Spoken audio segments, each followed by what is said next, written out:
Hi,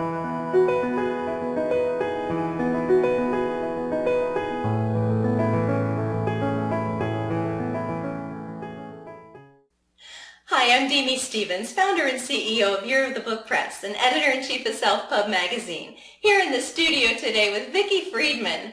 Vicki, welcome. Thank you. Tell us a little bit about your book. Well, I created The Caregiver in You as a result of my work, artistic and personal experience.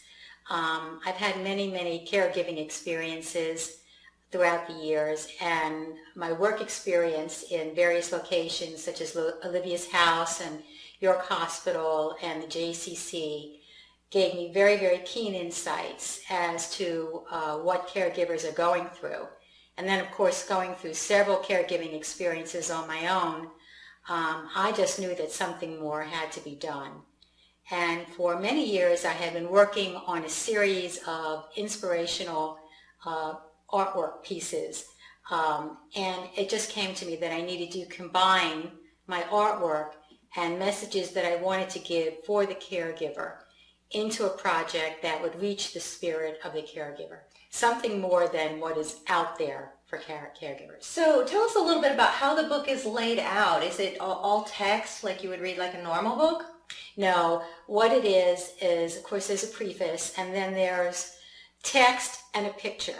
And the picture will drive home the meaning of each message that I want to give to the caregiver. So one complements the other and helps to bring home what I'm hoping the caregiver will take, which is a message of self-love and appreciation during a time when it is so hard to do that.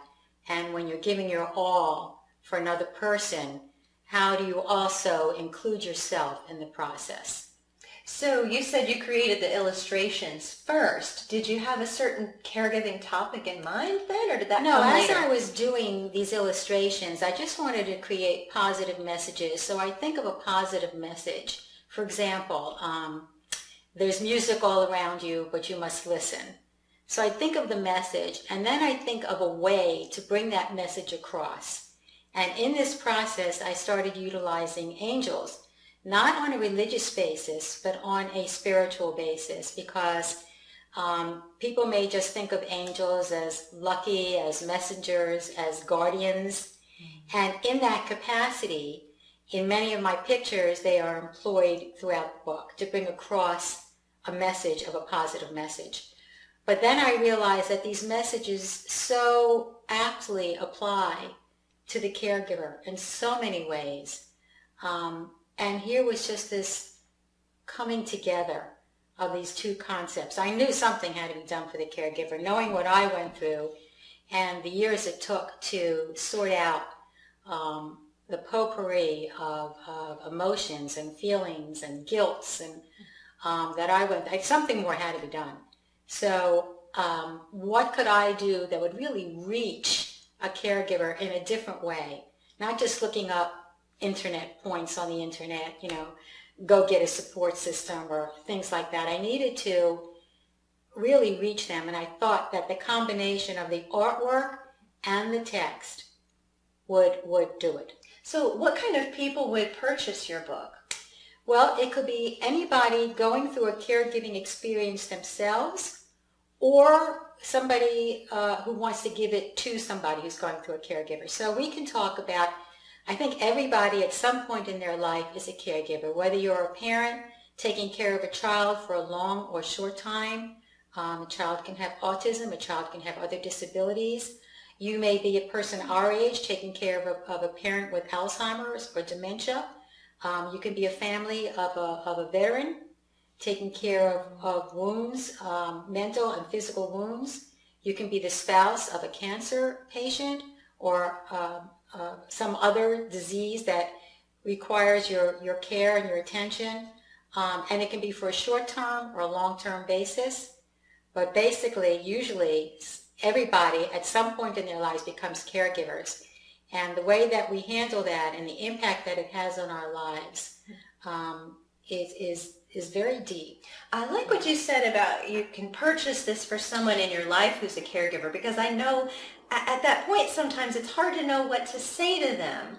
So in some ways, do you feel that this could help bridge that conversation gap? It helps bridge the conversation gap in many, many ways, yeah. And being a caregiver myself, how you receive these things, sometimes people say things meaning to be helpful or meaning to be guiding, and they are perceived in the wrong way. So that's covered in the I'm book like the too. queen of opening my mouth just to change feed up. So. Yeah, it's like you want to say, as when you know somebody who's caregiving, you want to say the right thing, but you just don't know what to say. And on the receiving end, you don't know how to receive it either. So this is the perfect answer to that in many, many ways, because it is about loving yourself during the process. Yeah, I just really appreciate that, because you put the words so eloquently, and when I need them, I can't find them, but I know I can rely on your book to share that. Where can our readers find your book locally? Locally, it's in New Vision's bookstore, and it's also in Hearts and Minds bookstore. And online? And on Amazon. Excellent. Thank you so much for joining us today, Vicki. Thank you.